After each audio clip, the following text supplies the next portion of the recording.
Selamat datang kembali di channel ini. Pada kesempatan kali ini kita akan membahas tentang peran penting analisis sistem dalam pengembangan bisnis. Langsung saja kita mulai.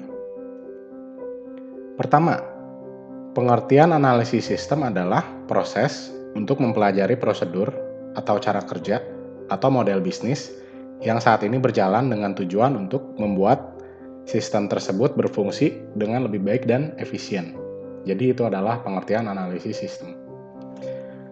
Lalu tujuan dengan dilakukannya sebuah analisis sistem adalah yang pertama, analisis sistem dapat digunakan untuk melakukan penilaian kinerja tentang apakah sebuah sistem sudah berfungsi dengan sebagaimana mestinya dan apakah sistem tersebut sudah berfungsi sesuai dengan tujuan dari dibentuknya sistem tersebut.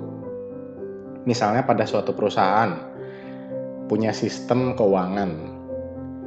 Nah, sistem tersebut itu dapat dianalisis supaya dicek apakah dia kinerjanya sudah baik, sudah benar atau belum, seperti itu. Dan apakah dia sudah memberikan output yang sesuai dengan yang dibutuhkan oleh user, kurang lebih seperti itu.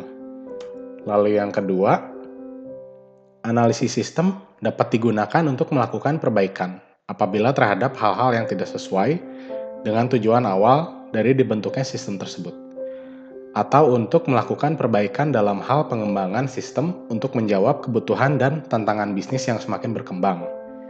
Misalnya tadi contohnya sebuah sistem keuangan perusahaan. Misalkan pada awalnya sistem tersebut dibuat hanya untuk single user atau hanya didesain untuk satu orang saja. Jadi tidak didesain untuk bisa bekerja secara jaringan. Nah, pada saat itu misalnya perusahaan itu masih kecil ya skalanya. Jadi hanya membuat sistem yang skalanya juga kecil gitu. Jadi hanya bisa diakses oleh perorangan gitu ya. Namun seiring dengan berjalannya waktu, perusahaan tersebut tuh semakin berkembang, semakin besar, penjualan semakin meningkat, karyawan semakin banyak gitu ya. Jadi otomatis sistem tersebut itu sudah tidak bisa mendukung untuk kegiatan operasional perusahaan tersebut. Maka mau tidak mau, sistem tersebut harus di-upgrade. Harus bisa dibuat secara online misalnya. Jadi setiap divisi itu, jadi setiap orang yang ada di dalam bagian keuangan itu bisa akses ya, seperti itu. Jadi kalau dulu hanya bisa diakses oleh satu orang misalnya, nah kali ini karena perusahaannya udah maju dan berkembang, jadi perusahaan itu udah punya bagian keuangan tersendiri gitu ya. Jadi otomatis orang-orangnya juga bertambah banyak dan otomatis sistemnya juga harus bisa mendukung pekerjaan mereka seperti itu. Itu salah satu contoh. Lalu yang berikutnya, analisis sistem dapat digunakan untuk menentukan apakah sistem tersebut sudah dapat memberikan profit dan benefit bagi bisnis yang saat ini berjalan. Nah, apakah sistem tersebut bisa menjawab tantangan dan kebutuhan bisnis? Apakah sistem tersebut dapat memberikan profit dan benefit bagi bisnis gitu ya? Apakah sistem tersebut dapat mempermudah pekerjaan gitu? Jadi jangan sampai kita membuat sistem tapi sistem tersebut tidak bermanfaat gitu. Atau sistem tersebut tidak memberikan keuntungan gitu buat perusahaan. Misalnya, sistem tersebut hadir lalu bermanfaat untuk memberikan informasi yang cepat, tepat, dan akurat kepada perusahaan. Nah, itu bisa disebut keuntungan.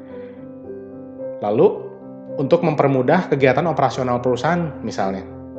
Misalnya dalam sebuah perusahaan punya tim sales. Nah, apakah sistem penjualan tersebut sudah bisa mendukung kegiatan sales marketing misalnya? Seperti itu. Dan kalau sudah, ya berarti itu akan memberikan dampak yang signifikan bagi perusahaan tersebut. Itu contohnya. Lalu yang berikutnya, ini adalah langkah-langkah yang harus dilakukan pada saat kita melakukan proses analisis sistem. Langkah pertama adalah kita harus memahami tentang bagaimana sistem tersebut bekerja dan memahami apa saja peran sistem tersebut dalam bisnis. Misalnya dalam sebuah perusahaan, katakanlah sudah punya sistem gitu. Cuman sistem itu tuh pada waktu dibuat sifatnya stand alone, artinya hanya bisa satu orang yang akses gitu ya dalam satu waktu. Nah, sekarang perusahaan itu sudah berkembang, sudah jadi perusahaan yang lebih besar gitu ya dari dibanding saat pertama kali dibentuk.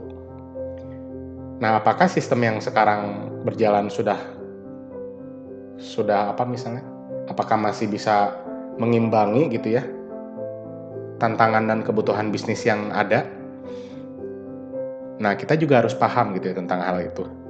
Dan apakah sistem tersebut masih bisa mendukung gitu ya kinerja perusahaan sekarang?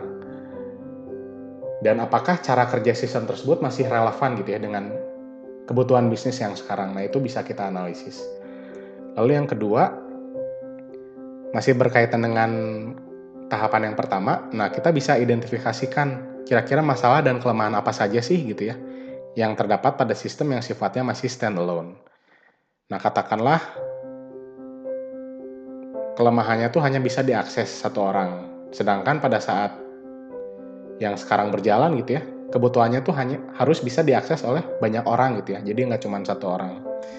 Nah, lalu apakah sistem yang sekarang itu masih bisa bekerja dengan cepat, tepat dan akurat gitu ya untuk banyak user sekaligus? Itu juga bisa kita identifikasikan.